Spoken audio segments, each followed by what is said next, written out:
So how long did you serve? You said you've been out 2 weeks. How long did you serve? I served 36 years, almost 37 years. I feel like prison, it'll turn you in. It's either turn you into a monster or it'll turn you into a man. Either or it can turn you into a man and you become the monster. So I came in as the monster and then it turned me into a man. But God really was an instrumental part in that change.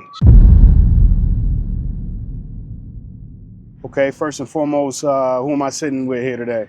Oh, you're sitting with Irvin, Terrell, Tatum. I'm like 2 weeks out of incarceration after serving 36 years. I'm out here in the city of LA and it feels good. I mean, I know you as Mr. Motivation. So, I met you as Mr. Motivation and it's just so beautiful to see you now on the outside, man, and to meet up like this, free, outside the confines of those walls, man. So great to see you again, first and foremost, and thanks for taking the time. Most definitely. Yeah. Most definitely. How'd you get the name Mr. Motivation? Mr. Motivation came to me from a couple of individuals I was at in Calipatria State Prison. They were motivated. They started calling me Mr. Motivation because like I work out every day. I play basketball with the young guys. I'm 56 years old, so I'm playing basketball with guys that's in their 20s, play handball. I work out, and the way like my body's designed, I look like a young guy underneath this shirt. So, and they saying, well, how old are you? One day they said, how old are you? I said, I'm 56. So they didn't believe me. And I had to show my ID card. And it's like, oh man. So they perspective about me changed at that moment because they realized like he built like us, he moved like us, but he's old. Mm-hmm. So they was like, one day I came out, I was working out. It's like, man, you motivate us. You motivate me to like, to build myself up to be where you are, And I've always, when I'm out there with them, I always say a positive affirmation for them. I always make them question certain things like, what made you become this person? And why did you choose that why did you choose that lifestyle? And they share with me their truth. And but I always spark their thoughts. I always spark like an interest into like, get them to do some introspection on their own, Mm-hmm. And I just did it out of just being who I was, and they was inspired by that. So they like, man, you motivate me to do good. So that's how they start calling me, they say, I'm gonna call you Mr. Motivation. And I was like, that's where it came from. And I said, you know what, if I ever regain my freedom, I'm gonna use that name for something. I don't know what it is, but I'm gonna use that name for something. Right. Yeah. Absolutely, man. So how long did you serve? You said you've been out 2 weeks. How long did you serve? I served 36 years, almost 37 years. July 15th would have been 7 years, but 36 is a long time, Very long time, man, very long time. And, we did an interview with you prior, so anybody who wishes to see that interview can go back. So I don't want to be super repetitive when it comes to speaking about certain things. So essentially you grew up in prison. You said you were in prison since you were 19, correct? 19, 20 years old. So you also said that you needed it, and you don't think you could have become the person that you are today if you didn't go to prison. Could you speak to that? Well, the reason why I feel like I needed it because the environments that I was operating in society wasn't conducive to my development. I chose a lifestyle because I thought the lifestyle of being a drug dealer and a thug was impressive. I thought I was performing for an audience in the community that was an audience of negative peers. But I had a blueprint to live a positive life, but I thought the negative lifestyle was more appealing, with the women, the jury, the fancy cars, and the so-called street fame. I was trying to be, when I look at it in retrospect, I was trying to be like a street star, mm-hmm. so to speak. The fans was the people in the streets waving at me while I'm driving my nice car and wearing these nice clothes. And I lost myself in that lifestyle. So fast forward coming to prison was like, and I tell people in prison, like, I feel like God gave me life to save my life. That life sentence gave me something to think about. It sat me down, and actually getting removed from society actually was a blessing in disguise, but I didn't see it at that time. I just thought I was being punished and penalized for living a lifestyle, and I should have been punished and penalized. And fast forward coming to prison, it gave me the opportunity to really examine myself. I had a lot of years to really examine myself and examine my value system, my old value system, and develop a new value system. Gotcha. Okay. So you said you had a positive blueprint for the right life, for a proper life. And do you mean your parents or your family structure? Yes, I had my parents. They were civilians we call civilians that are people that don't live a criminal lifestyle. They were hardworking people. And as well as my neighbors in our community, they were hardworking people. And my mother raised me with good values. I came from a Christian home, went to church on Sundays. And however, when I reached around age 13, my life deviated. I started being more attracted to the street element, you know, because like I said, I seen guys that was like maybe 14, 15 driving nice cars. And I was like, what are they doing to be successful? Because they appeared to be successful. They had money in their pocket. So to me, I quantified that as success. So I said, let me try that. And I kind of fell in love with that lifestyle because I had the fast money. I seen the women were, you know, attracted to me for what I had. And I delved into that lifestyle. But the blueprint of being a successful person was right there in front of me. My father, my uncle, other people that lived in my community that went to work every day. I just didn't follow that blueprint, you know, unfortunately. It's one of those things, man. We often get people that will say like, oh, you know, they're just saying this because they got caught, or like they only changed their life because they got in trouble. And it's crazy when it comes to people who find themselves incarcerated, how we forget how humans actually learn. Like everybody learns through consequences, trial and error. Yeah. We're all out here living for the first time. Right. And, you know, I just feel like people lose that idea or that concept of humanity and the human psychology and how we actually learn. So I think that's interesting there. And one thing I discovered in regards to learning in life is I came to understand sometimes you need to get in trouble to see the truth. You know, I had to get in trouble so many times to see the truth in the being something better than what I was, you know. And I feel like God has a way of putting us in certain circumstances, putting us in a trouble situation or a challenging situation to shape our mindset, to get us to look at a perspective different than what we once had, you know. So, and I share that with a lot of gentlemen that I was incarcerated with. And I say, sometimes you got to go to ADSEG and lock up to be in trouble and sit in that quiet space, and God gonna show you the truth, the flaws in your character, the flaws in how you handle that situation that put you there. So that's, you know, I stick to that philosophy. Like sometimes you need to be in trouble to see the truth. I'm able to see things clearly now. So I have like a good way of, I have good foresight now. So I don't necessarily have to get in trouble to see a truth, because the foresight God gave me was being able to predict things like consequential thinking, see the consequences of what could happen if you do X, Y, and Z, you know? But it's something I had to develop through trial and error. It's a learning curve to survive. And you spoke about your change being like somewhat of divine intervention. Yes. Could you speak to that really quickly? You don't have to, you know, dive as deep as you did prior, but could you speak about that? Okay, so I wasn't trying to change. Initially, I wasn't never trying to change to say I need to be good to go home. I just was like I felt like God got in my spirit, made me question myself to like, and I was in Pelican Bay Security Housing Unit, which is very restrictive. They read your mail, they monitor your mail going in and out. You're only in a section with a small group of people that's deemed violent. It's like I pose a threat to people in prison. So that's how bad I was, you know. So, but anyway, God got in my spirit, made me question myself, and I was questioning myself like, how did I become this? How did I become that? Why did I start doing this? Why did I start doing that? And as I was questioning myself, it was like miraculously I was getting answers. Just like I wasn't looking for an answer, but the answer was coming to me by me peeling back the layers of me, my childhood. And I'm like, that's why I thought like that, because of that happened to me.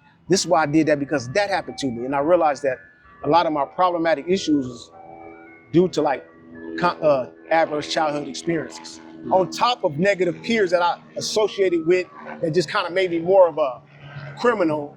And when I came to prison, I'm around more criminals, so it just made me become worse, you know. And so it's like, I feel like prison, it'll turn you in. It's either turn you into a monster or it'll turn you into a man, either or it can turn you into a man and you become the monster. So I came in as the monster, and then it turned me into a man. But God really was an instrumental part in that change, in that transformation. Absolutely. So, I mean, I guess that speaks directly towards the need for the public to really concern themselves with proper rehabilitation and programs such as Between the Lines. There's so many other programs that come in and do such amazing work. You know, can you speak to that and how instrumental it is to have programs that come in and really foster growth amongst the community? I think it should be a multi-layered approach. I think it should be not only organizations such as Between the Lines and other entities should come in to give people that was in my incarcerated circumstance the opportunity to speak their truth. Because once you speak it, you invoke something inside of you that makes you want to question yourself, makes you want to become a better person. And when people are from free society are invested in people on the inside, it gives a person hope, you know. And if a person doesn't have hope, a person is not going to change. Because at one point in my past criminal career, incarcerated career, I call it a career because I was a career criminal. So I had no hope.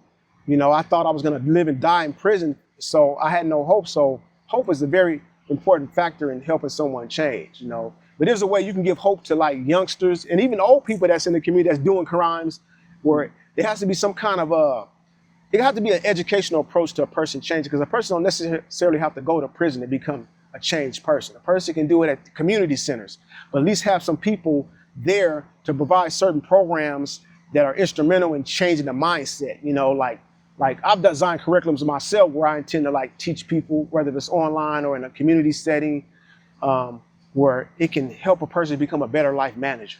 See, I mismanaged my life, and there's a lot of young people mismanage their lives because they're not taught how to manage themselves. So they mismanage their resources, they mismanage the love that they get from the community, and they go off and they do things like commit crimes and, you know, act as bad people in society, you know, which ultimately leads to prison, you know.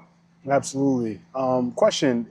So had you ever gotten the opportunity to tell your story in prison before?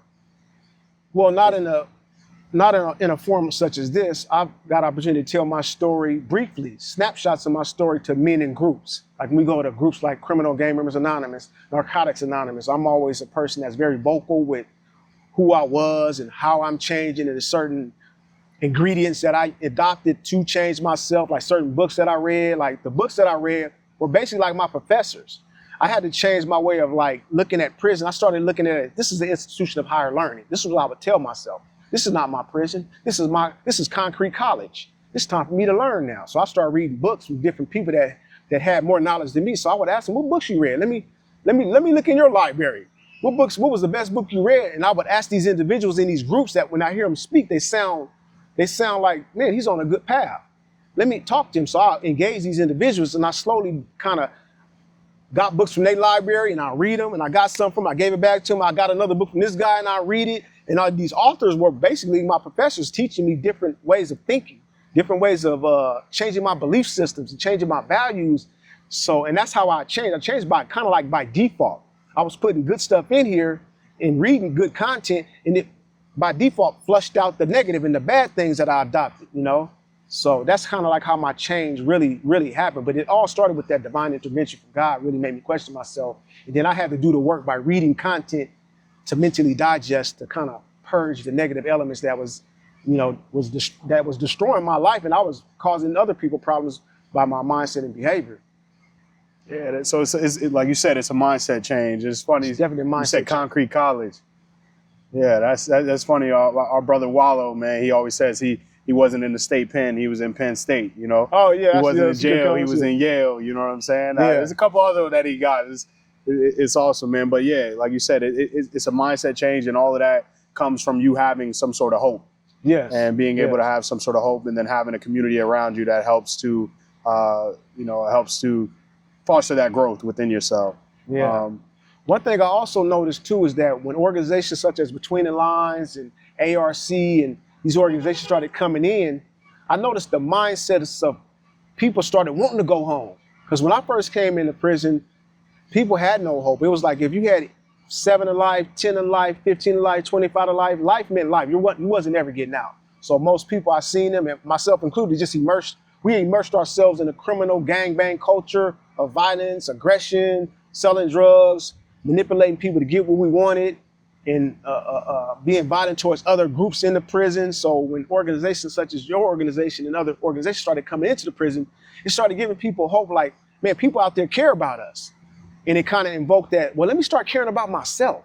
If these people are willing to come in and fight for legislation to change the laws on the books to give us opportunities to get resentenced and things of that nature, let me take a step back and let me recalibrate my thinking process and my behavior and engage with them and engage with my family more and engage with rehabilitation more. So I noticed a big shift from the time I came in prison in 1989 to fast forward to like 2023. You know, Mm-hmm. It's been that change has been, it hasn't been a fast pace, but I've noticed a significant amount of change. significant in a lot of people's mindset. They're not quick to stab anybody or beat somebody up, or they're more quick to like, let me join a class, let me get in a group, you know?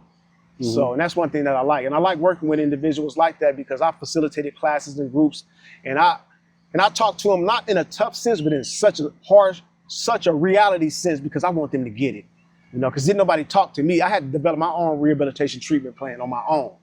And then nobody teach me, say, well, you need to read this, you need to do this. I had to just take the material, and the way my mind processes information, it just does it a little different than somebody else. I'm internalizing it, and it just, like I said, it just purged out the negative stuff in my head, you know? Mm-hmm. So, you know, we've been speaking a lot about your change, the accountability that you have, the self-awareness, and I don't want to get onto it too long, but I wanted to ask you, you mentioned the crime that you were in for. Could you speak to that really quickly? Okay, so it was my plan, it was my mission to carjack somebody for a Mercedes. Because in my mind, Mercedes was a status symbol for where I'm from. So I had a Mercedes, it wasn't operating right. So in my criminal way of thinking, I can go take a car from anybody and just put my license plate on it, and I ain't got to spend $15,000 for a car. Just take $15,000 in one carjack. And my co-defendant, he looked up to me. I was like a big brother to him. And I lost my brother a year prior to me committing my life crime. And so I kind of adopted him as my brother. So I knew he would listen to me and do what I asked him to do. And I manipulated that. I used that to my advantage. And I didn't know he was going to shoot somebody. I just know, like, you know, in the movies, you pull out a gun on somebody and take their car and tell them to get out. And I didn't know it was other people inside the car. I just thought it was two passengers. And he ended up, I don't know, we was high, drunk, not to make that as an excuse, but it did make our thought process skewed, you know, as far as like what could possibly happen in this carjacking endeavor. And he went and tried to open the car door, and he shot inside the car door. The bullet hit the dashboard, ricocheted, killed somebody in the back seat. And yeah, it was a tragic incident, and I still feel a lot of shame in regards to that. I still feel guilt, and I should, because that's the parameters that's keeping me on the right path, that's keeping me like mindful, like life is very precious, you know, and it could be my victim's loss, and it could be mine, and tomorrow somebody can carjack my daughter, carjack somebody that I love, and kill them in the same way. So it brings a certain awareness and a certain respect for human life to me, you know, and it drives me more to like try to help individuals that I see on a criminal path to get out of that thinking, because a person could just be one step away from taking somebody's life or even taking their own life, you know. And I feel like every day that I wake up, I'm making living amends to atone for my sins and help as much as I can, you know, in any capacity that I can, from writing books with content to help change the minds of individuals, not just youth, but it's some older people my age need to be changed as well, you know, because some people just focus in on, well, let's save the youth. We need to have things that deal with that help our mothers, our sisters, our aunties, like, and I have a problem with people that just focus in on the kids. Kids is a very important part, but we got to focus on all segments of society, not just the kids, the mothers, the aunties, the dads, the elderly. Like, everybody has a role in this society, and I'm just trying to play my role. It's interesting you say that, because we had a young brother who was on the inside at Richard J. Donovan, and he kind of changed my perspective on a lot of that too, because we would always get people that would ask, like, what about the youth? What about the youth? And his brother said, you know, we always talk about the youth, but we forget who this youth looks up to, right? Exactly. So to your point, everybody does play a role. You know, when you look at the people in your neighborhood who you did look up to, you know, if they were poured into the way that you're now pouring into other people, maybe you would have went down a different path. Most you know what I'm saying? Most So, I think, not to interrupt you, but I think that the women in our community, they bear a very heavy burden, because when I look back at some of the things a lot of us young men do, and even older men do, is like, our women, they pay the cost of it. They have to bury us. They have to come to funerals. They visit us in jail because they love us. They visit us in prison. They travel miles to come see us because they love us. These are our sisters, our mothers, our aunties, but they're impacted when we commit crimes, and they have to do the life sentence with us. But we thinking, I'm doing the time, I'm in the prison, but they're doing the time in a different kind of way. So they are impacted in such significant way. Then they don't have a strong man to hang on to show some love to him because we all locked up and we're dying. So it's like, it's a losing battle that a lot of communities that live in impoverished neighborhoods and just lived in just communities in general, because you don't have to necessarily live in an impoverished neighborhood to have a problem. You can live in a wealthy community and have a problem, dad, but yes, I think women play a very critical role in our lives, in our upbringing, as well as the support, as well as they pay a heavy emotional burden carrying that, burying sons and having to see their son do a life sentence in prison. It's harsh. It's hard on them. For sure, for sure. Question to get back to you explain the crime, you explain your deep remorse and how you atone on a daily basis. Was there ever a moment that you were in contact or you reached out to the victim's family at all? Or if not, is there anything that you would like to say to them? Is there anything that you would have said to them at the time if given the opportunity? Most definitely. Like early on when I initially got incarcerated, I was in denial about my responsibility because I felt like, well, I wasn't the one to pull the trigger. I shouldn't be in here for murder. However, I put the wheels in motion. If you take me out of that element of the crime, the person would have been alive to this day. So for years, I was angry at the system. I felt like the system let me down because I'm convicted for a crime I didn't commit. This is how my twisted thinking was, But they changed laws on the books to deal with culpability and liability when it comes to felony murder. But I was angry. I went to prison angry. I lost my mother and brother to a car accident. So a year prior to me committing this crime. So now I'm convicted for a crime that in my mind, like I feel like I'm not responsible. My co-defendant, he shot the gun. So, but saying that is like, I feel like there's I take full responsibility for what I did, point blank period. Like I said earlier, like I influenced my co-defendant to commit this crime with me. It was my plan. I provided him with the weapon, and had I not done that, Dante would be alive today. He would be alive today. I don't know if did I answer that question. No, you answered it for sure. You answered it for sure. I forgot to mention that I did reach out to the family through the district attorney's office. I tried to reach out because I know the district attorney's office has like a victims advocacy organization. Some counties do. And so in the county that I committed my crime in, I reached out to the district attorney with a letter and I said, I would like to engage in some kind of restorative justice if the family is amenable to this. But I want to run it through your office. I don't want to contact the victim's family because I don't want to harm anybody emotionally with me contact. I don't even know their address, but I felt the appropriate method for me to reach out to him is through the district attorney's office. And I did reach out. However, they never really responded back. And I doubled down. I tried to reach out again through the office and see if maybe a new assistant DA would go speak to the family and see if there would be, because I wanted the family to heal. I wanted to be a part of that if I could, but I wanted to put myself willing to meet them in some kind of capacity, whether if it's online or through some kind of liaison. But I really tried to reach out to them because I wanted them to ask me any question they wanted to ask, like, why did you do it? And I wanted to tell them the truth, why I did it, my motives behind it, and my remorse about it, and any kind of restitution that I can do to help them. Because I really, to this day, it's still, I'm not gonna say it haunts me, but it's a shame. It's a shame and a guilt that will never go away.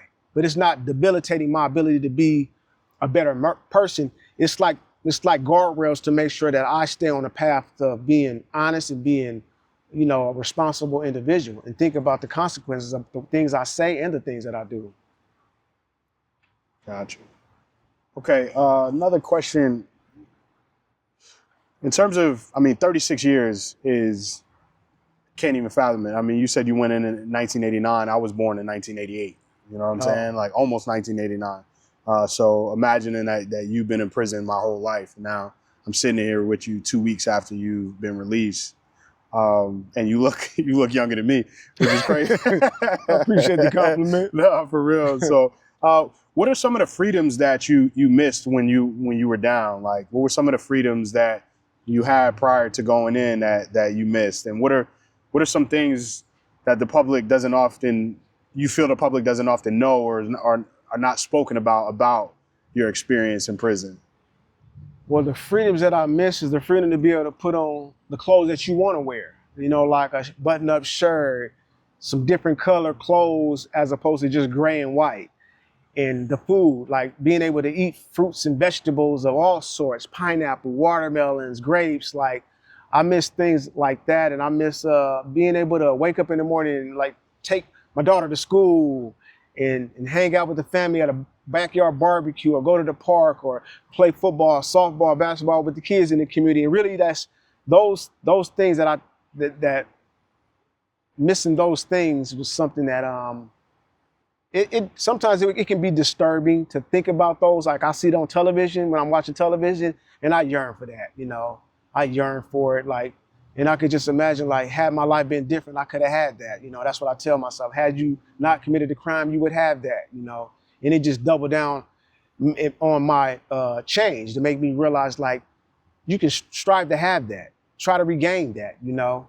And but that was my hopeful mind. But when I didn't have any hope, I yearned for it. But I was like, my reality is I have to wake up every day and go out to the yard and face the killers and the monsters out there. And how do I deal with that? How do I survive the killers and the monsters? You know, you become one. You know, if you let it. You know, and I mean, I don't regret the prison experience because it made me who I am now. However, you know, sometimes I think like God's teachable moments come through difficult times, challenges, mental challenges. 90% of doing time is mental. It's more psychological than physical, you know, because you got to get in your own mind to deal with your mind, you know, and sometimes your mind will tell you things that you don't need to hear. And sometimes you got to tell your mind what to think. And that was some of my rehabilitation strategies. I had to tell my mind what to think when my mind told me things I didn't need to hear. Like sock that fool in the face. Like, no, you can't do that. You know, so it took a lot of discipline and restraint and prayer as well. So what was your last day in prison like? I want to speak to that. I mean, I could imagine after 36 years, that had to be a trip knowing I'm going home tomorrow. How did that feel?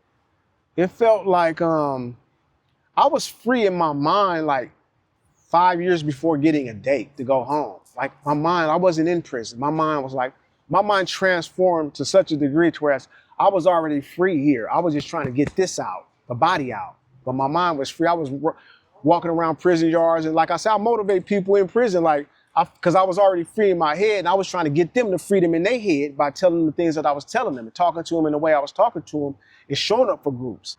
And then so my day, it was kind of surreal to get out, like, and it kind of hit me the day that I was actually saying, they said, Tatum, are you ready to go? And I had the book manuscripts, because I wrote 6 books since I've been incarcerated. They're just book manuscripts, there's no published books. So I grabbed my books, I say, now it's time to give the world the books that I wrote, and it's time for me to live my life. But my mindset wasn't on live your life and enjoy your life. My mindset was on, no, you gotta contribute to society. You gotta play a role in being a change agent out there. You got to become somebody else's daddy. Not my grown adult daddy, but the daddies, the kids that ain't got no father figures. You owe them. You owe the community something. Go out there and be that father figure, be that community leader, and be that agent of change, and show them what rehabilitation looks like. Show them what a new man looks like. So I'm driven and I'm motivated to show the world and in the community, wherever community I'm living in, what rehabilitation looks like, and what a changed person looks like. Because I'm no longer the person that committed that crime in 1988. I'm a totally different person. That person that committed the crime in 1988, he's gone. I had to lock him in the room, and he's like, he never comes out. He just don't even, he used to try to get up, but he just stay down like, I know I ain't got no win with you. I'm down for the count. I'm locked up in here. So he's not alive no more. Now, was your community in prison, were they all supportive of you being released, or was there any static in terms of, people being jealous or hating that you're going home? No, actually, it was kind of strange to me, because my attorney said, be careful who you tell that you have been found suitable, because some people may try to sabotage that. But in my spirit, I felt like God has put a shield over me. But like I said, I was free 5 years ago in my head. And I feel like God has put a shield over me and protected me in such a way that I wasn't worried about that. I wasn't worried about anybody like being angry towards me or jealous or envious toward me. Because like even when I got found suitable for parole, I help other individuals. Like I was trying to nudge them in the direction of like, look, you can get out. If I can get out with 62 write-ups, 300 and some points, and I'm a level 4 prisoner, and I got a level 3 behavioral override, you can do it too. I said, my prison record is terrible. But look, I changed and I showed the parole board that I'm no longer that person no more. I'm a new person. And so I've always stayed engaged with people to the day I left out, sat at tables and talked to them, helped them develop insight as to how they became a criminal, how they became a gang member. I stayed fully engaged with my community outside of just the groups. But when we left the groups, I did more work in the space that we lived in than the group, because I really want these guys to get it. I really want them to let them know, like, you don't have to be that monster. You can be a man. You can stand on your own and you can be something different. Like, and that's something that I'm very passionate about, even to this day. Like, I want to go back in there and like, I feel like I want to go save as many people as I can, if I can, But yeah, there wasn't no animosity. People was happy for me. They say, man, you deserve your freedom. I said, no, I don't. I say, I feel like I've earned my freedom, but I don't deserve anything. I'll cause somebody to lose their life. Like, I don't feel like, I don't never want to get in a mindset. And I said, you shouldn't either, to feel like you're entitled to something, because we don't deserve our freedom. If you in here for taking somebody's life, you don't deserve no freedom. I felt that, I've been blessed with the opportunity to become free, and I don't take it for granted. I don't take it for granted at all. Not one, every waking moment, I thank God when I'm brushing my teeth. Thank you for the toothpaste. Thank you for the toothbrush. Thank you for the water. When I'm sipping water, I'm grateful. So when I engage with things, I'm mindful of God giving me opportunity to use these things, because I'm thankful for the shoes I have on. I'm always God conscious. I'm always with a mindset of being grateful for every little small thing, That's heavy, bro. It's got chills, man. That's heavy. That's an interesting mindset. And I think that is something that more people need to recognize, that not everybody that becomes free or hopes for their freedom truly believes that they deserve it, but they've earned it and they have the opportunity to become free. And there is a mindset, there is a large population of people who do want to atone, who do want to leave behind a different legacy, and really make amends for their crimes. So that's heavy. Thank you for sharing that. Yeah, and there was this one guy. He asked me when I first came to prison. This question he posed to me. It sticks with me it would always be me to the day I die. He said, if you had to write your own obituary, what could you say about yourself? And he asked me this question when I was 20 years old. He was a Muslim. He practiced Islam, and he would have me, and I would go to services with him to learn more about Islam. And he made me scratch my head like, what could I say about myself? In my mind, I was like, what kind of question is this? But it was a very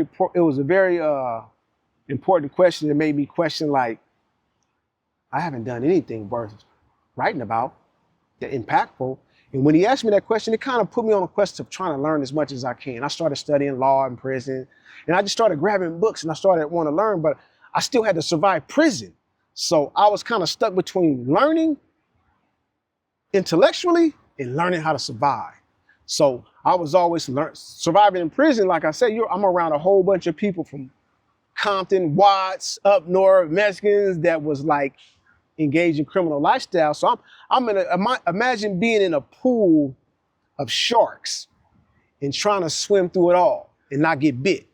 So, and it's a learning curve. There's no blueprint to doing time. Like I said, 90% of doing time is mental. If you don't have a strong mind, it'll tear you apart, Mm-hmm. So speaking on your release, who came to pick you up? Oh, my daughter and my niece, they came to pick me up. I was dropped off at the Amtrak train station. I informed them like where to go. So the prison, they used to have where they come to the prison and pick you up, but now the prison at Corcoran, they transport you to the Amtrak train station. And if your family can come there to meet you, they'll meet you. Otherwise, they'll give you a train ticket and say you're either going up north or down south. Where you going? So, yeah, I was fortunate enough to have my daughter. She came to pick me up, and my niece, and it was a very emotional moment. I teared up. They cried. Because when I left society, my daughter was 3 months old, and she struggled with coming to visit me in prison. She said, I used to hate coming to prison to see you because I couldn't take you home. And for her to come be able to pick me up and take me home, that was like the greatest milestone moment ever, And so she, I had to come down to LA because I was, assigned to be in a transitional housing in the LA area. And I love it out here. It's a beautiful city. And And she came with me. She got a motel and stayed like a couple of days in the hotel. And she came to the transitor's house and picked me up, and we hung out for a couple of days, her and my niece, and I loved the moment with them. You know, it was a beautiful moment. You know, it was very real, but it was like, it was emotional. It was a lot, but it wasn't overwhelming. It was a joyous moment, and I was happy, and they both was happy as well. Cause like my niece, I'm her uncle, but I'm kind of almost like her father as well, because I wrote her letters before she was born. When she was born, I was writing her letters, and as she grew up, I continued to write and engage with her to let her know, like, I love you, you know, even though I can't see you, I can't be there, but I literally kind of not raised her, but I engaged with her in a way where she developed a lot of love and respect for me. So when she got old enough to be able to come visit me, she drove in her car, I gotta go see my uncle. So when I seen her and she brought her baby, I was like, to know her from the time she was a baby to where she was able to drive her car and come see me, you know, when she's in her 20s, it was a blessing. That's amazing, man. What was the first thing that you ate?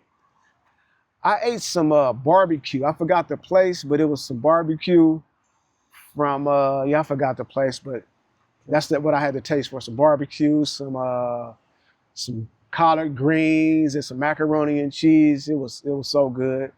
You know, and my body had to adjust to it. I was I could only imagine. My stomach was like, what's this you feeding me? Something new, something like freedom. It tastes like freedom. I'm like, okay, this is what freedom's supposed to taste like.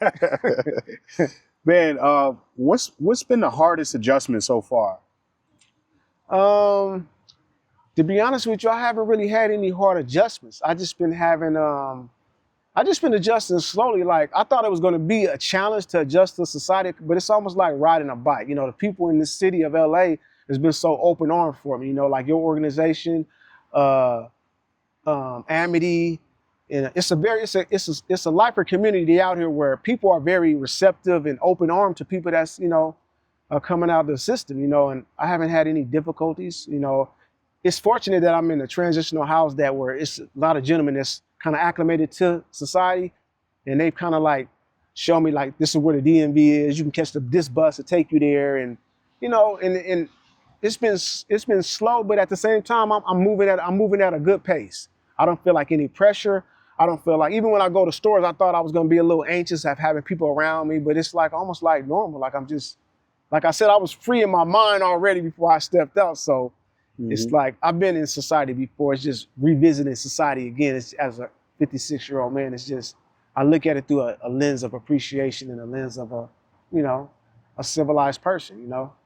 So how is the world different now than it was when you went in? Like, what are some noticeable changes that you can recognize? The most noticeable change was me going to McDonald's and using the kiosk machine to order food. My daughter showed me how to use it. And so that, clicking on, pointing at, touching stuff, and cellular phones. There was a lot of new things about cellular phones. Well, just using a cellular phone, period, is relatively new. And knowing how to use Google Maps, that's kind of new. And it's a lot that computer devices have, I believe it's very helpful, but also I've seen things on like social media where people just do a little too much. You know, they share a little too much about their life and what they do. I think that's a little, I'm not gonna get into like the feed into that social media dynamic. I like, but the new thing is just the technology, you know. But I love the technology, but I don't want to put my mind in a set of relying too much on technology. You know, I want to strike a healthy balance between using it when I need to use it, whether if it's organized in something, planning a day, using it to like digitize content that I create. But yeah, that's pretty much the thing that I've noticed the most. Okay. Now, what are your goals as of right now? You spoke to some of them prior, but what are your goals and how have you been working towards those goals? Well, I got quite a few goals. I'm a very goal-oriented person. My first goal is to get my license renewed so I can be able to drive, get a truck driving, get my trained to be a certified truck driver, as well as be trained to be a certified drug and alcohol counselor. I just enrolled in a community college to continue my education so I can, be of service in the capacity as a counselor, and also want to publish my books. You know, like, the books ain't about me. The books is about, most of my books are about really helping people become better life managers, not just people that's incarcerated, but people in society. You know, like I have some content for people that can use some of the things I've learned through my education to help, you know, people become better life managers, as well as I have, you know, want to start a nonprofit of, you know, I'm helping offenders rehabilitate themselves. That's one of my, I started the outline of that. I wrote out the plan on that, and also want to start my consulting company, like to be able to inform a parent if they have a son or a daughter that's struggling with criminality and things of that nature. So those are just a few, you know.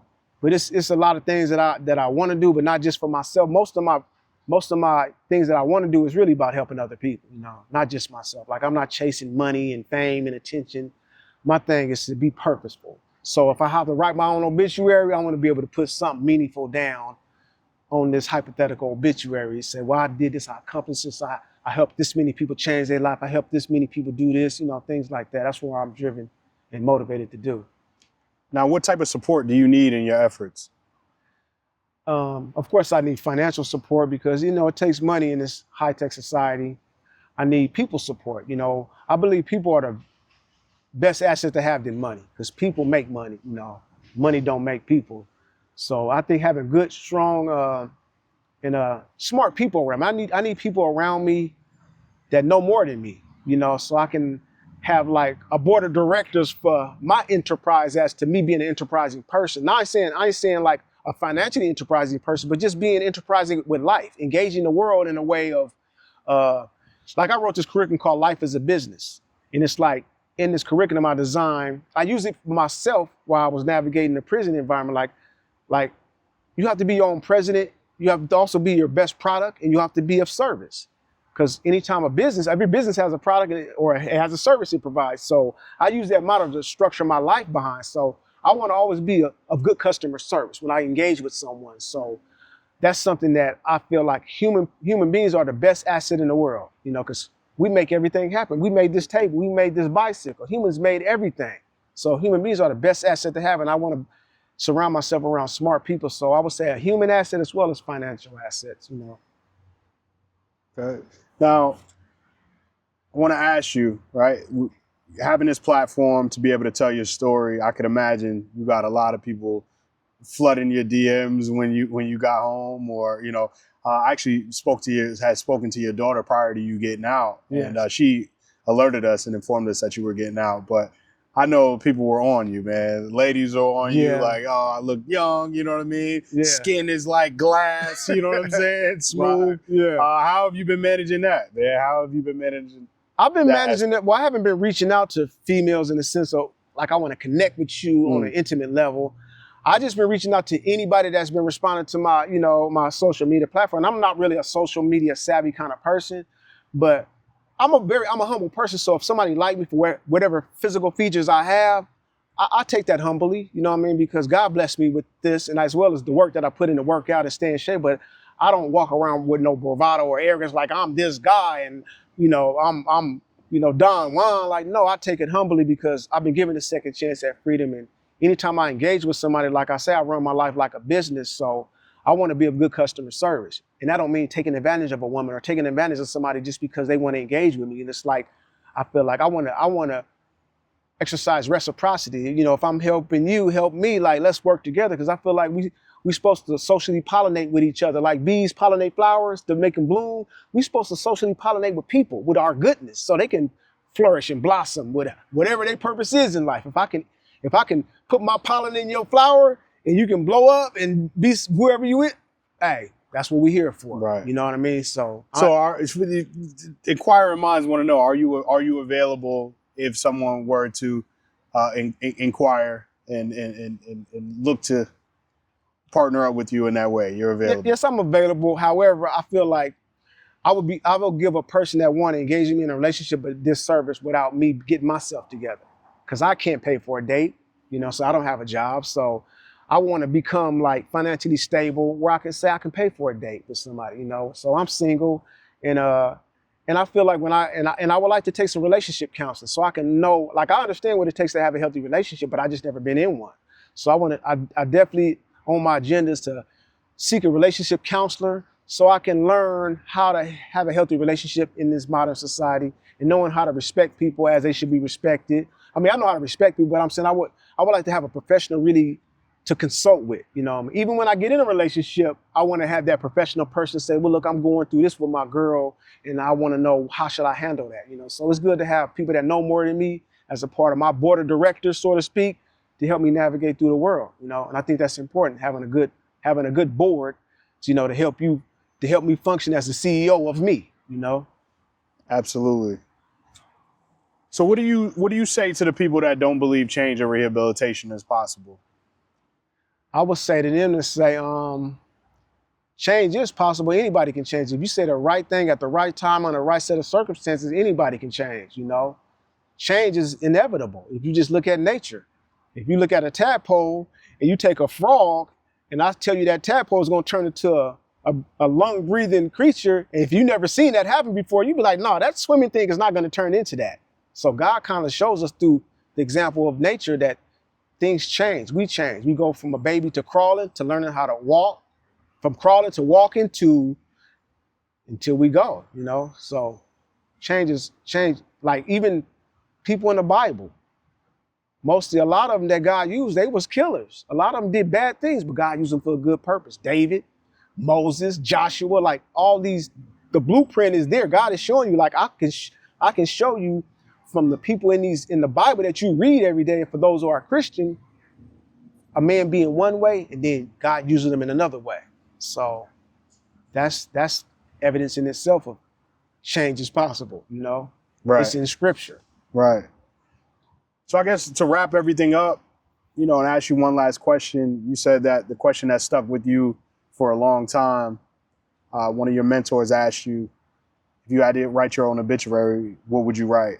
So if you had to write your own obituary right now, what would that read?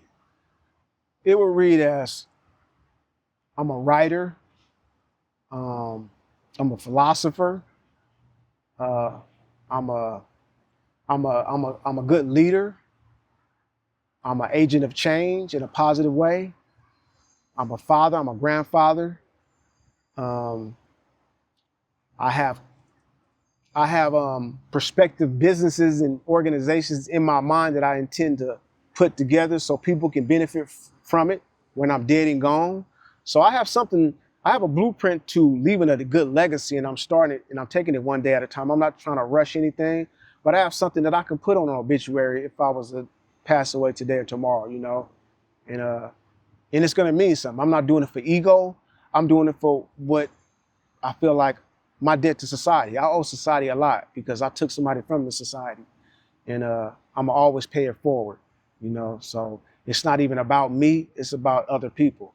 Once I started making things not be about myself, that's when like my change really shifted in a way that's impactful. Because I used to make everything about me. I wanted this, I needed that. When I made it start making my choices and decisions be about other people, I started being blessed by God with even being here to this day. Well, I'll tell you, man, that mentor, that brother that asked you that question, I'm sure he'd be proud to see the man that you are today. And I'm so grateful to just share the space with you and just to know you and to get to see your growth. And I'm inspired by you in so many different ways. You know, I look at it like everybody is my teacher, and I'm so grateful for the lessons that you've taught me, you know, just in our short interaction here. So thank you so much for taking this time and really making it a point to get back and follow up. You know, you could have got out and just, you know, I'm out now. Yeah, exactly. No. So I'm definitely grateful for that, man. Thank you so much for taking the time, brother. Right. I'm grateful for your organization as well, because you gave me my platform to speak my truth and to tell a snapshot of my story. And it all started with Between the Lines. And I had to honor that by coming out here to give you my time and be in your presence.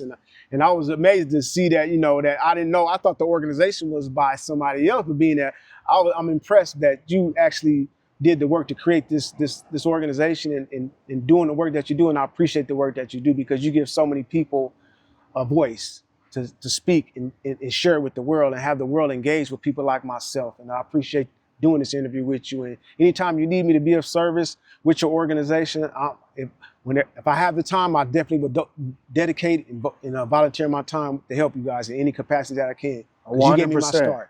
100%. You got an open invite when it comes to Between the Lines, man, and anything we got going on. And outside of the organization, just like I said, I live right up the street. You in LA now, oddly enough, you know, so this is a for life thing. And I think anybody that, you know, has ever gotten out and aligned with us will tell you that, like, once you were part of this family, it's family for life. So I appreciate that. I'm definitely grateful for that. And I think we got a lot of things that we can do in the future to make some impact. Most definitely.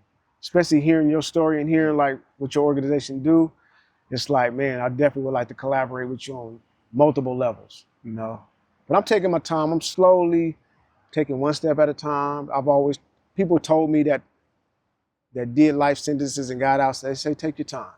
So they're my consultants. So I'm listening to my consultants and my board of directors that run the business of my life.